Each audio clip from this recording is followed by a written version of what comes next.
Je veux remercier le mouvement sportif un instant. Bienvenue à l'Hôtel de Ville de Paris.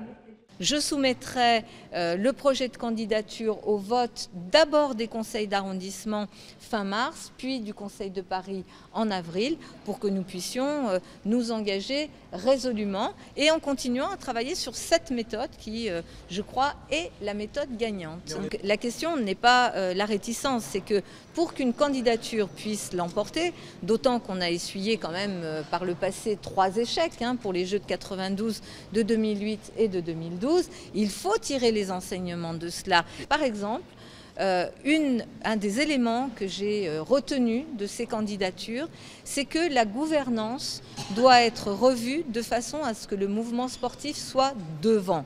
C'est le mouvement sportif qui doit porter la candidature, notamment auprès du CIO, auprès des instances internationales.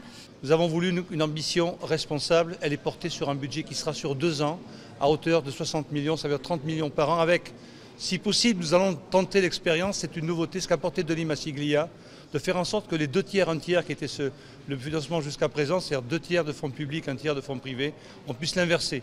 On a voulu quantifier les choses et peut-être tordre le cou à un certain nombre de rumeurs qui faisaient ou laissaient à penser qu'une candidature olympique et paralympique c'était forcément très cher. Il s'agit de dire, que c'est pas très cher et qu'en plus ça peut rapporter gros. Vous savez que